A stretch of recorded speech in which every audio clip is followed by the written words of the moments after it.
आप सभी का राज कोचिंग में स्वागत है। और आज का जो हमारा टॉपिक है वो है relation between RMS and peak value of alternating current है।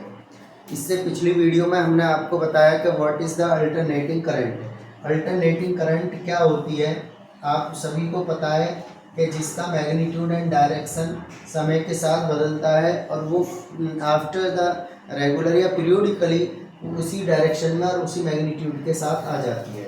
बट आज जो हम निकालने वाले रिलेशन और वो रिलेशन होने वाला है आरएमएस और पीक वैल्यू का। अब आप सभी को पता है कि जो हमारी जो इसकी जो वैल्यू होती है वो क्या होती है, करंट का जो इंस्टेंट करंट है उसका इक्वेशन है I nought sine omega T. क्या है हमारा equation, I equal to I nought sine omega T. I nought क्या है, यहाँ पीक वैल्यू है और ये इंस्टेंट करंट है। अगर हम देखें तो हमारा एक फॉर्मूला होता है H equal to I square R into T. अब तुम्हें पता है कि ये टाइम वेरिएबल नहीं कर रहा, बट अल्टरनेटिंग करंट में तो वेरिएबल शो करता है, तो उसी के साथ हम लेंगे।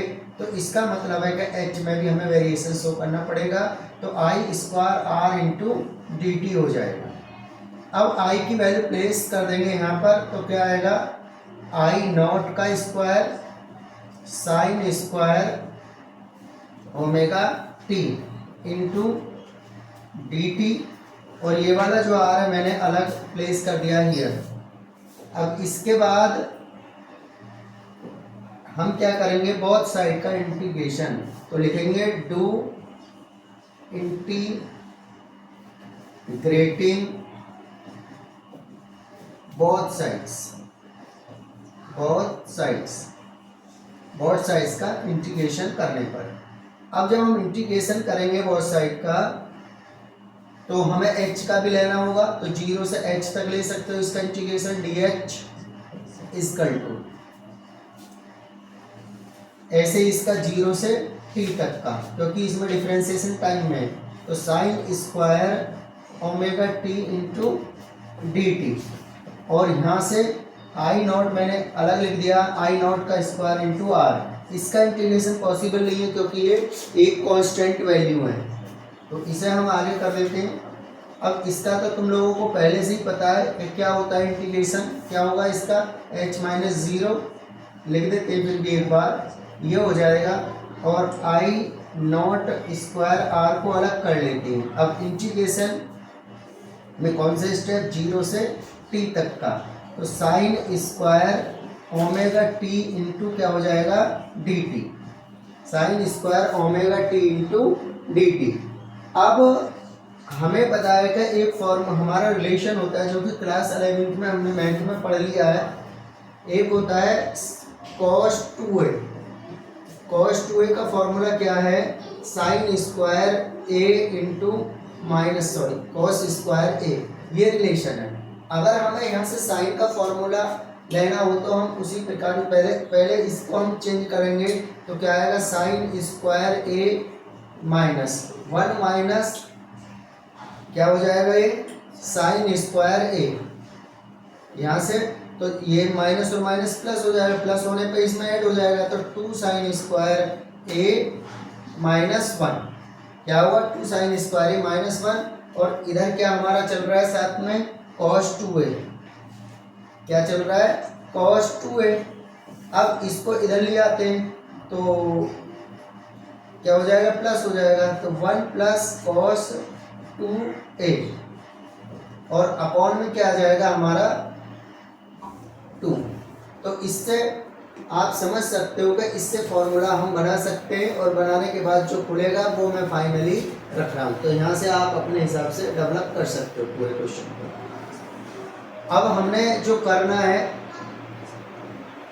तो वो ध्यान से देखना है बस, तो आई नॉट का स्क्वायर आर,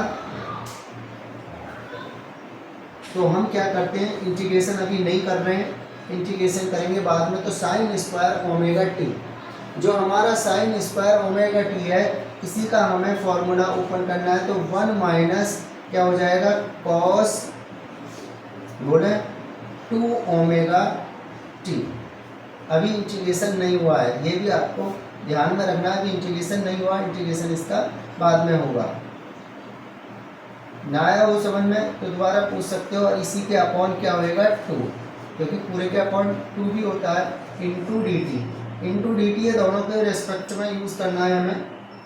अब हम क्या करेंगे, इस 2 को ले आते हैं इधर, तो आई नॉट स्क्वायर आर अपॉन 2, ठीक है।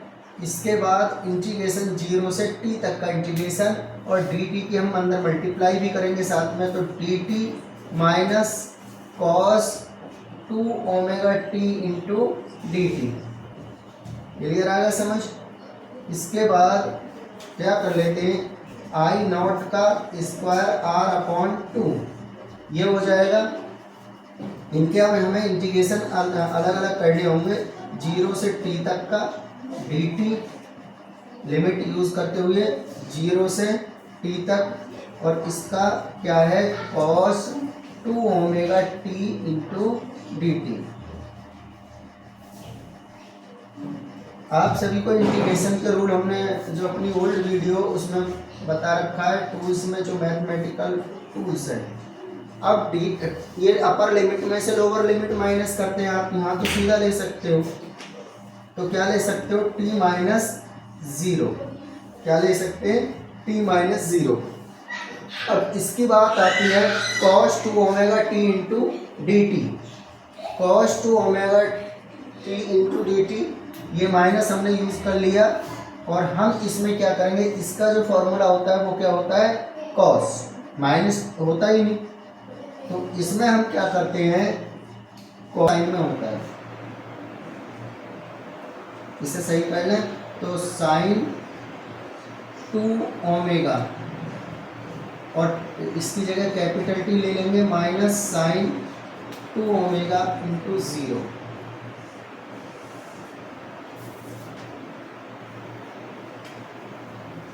तो यहाँ से I not square R upon 2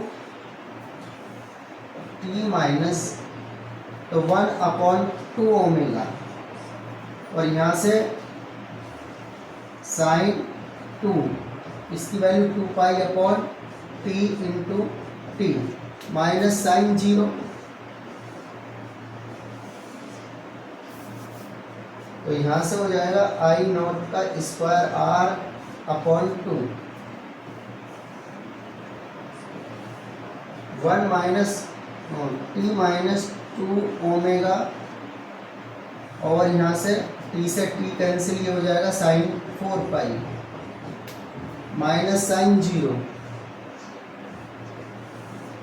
4 पाई की वैल्यू भी क्योंकि निकालोगे तो 0 होगी, और वहाँ साइन 0 की वैल्यू भी 0, ये दोनों स्टेप 0, तो ये भी 0 हो जाएगा, तो केवल क्या बचेगा इसमें t बचेगा। तो यहाँ से लिख सकते हैं आई नॉट का square R upon 2 into D T.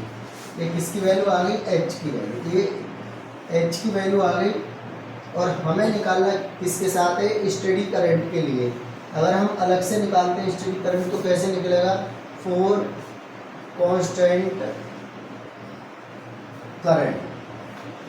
Constant current के लिए हम क्या लिखेंगे, h equal to I square R into T. अब यहाँ हमें ध्यान देना है कि जो कांस्टेंट करंट है अगर वो सेम हीट प्रोड्यूस करती है तो आई ही जो होगी वो आरएमएस वैल्यू होती है, तो इसलिए हम इसको आरएमएस लिख देते हैं। और एच की वैल्यू हम पहले कैलकुलेट कर चुके हैं, I square R into T by 2 equal to I RMS का square R into T, T से टी कैंसिल, आर से आर कैंसिल, तो यहाँ होगा आई नॉट का स्क्वायर अपॉन 2, और यहाँ हो जाएगा आई आर एम एस का स्क्वायर।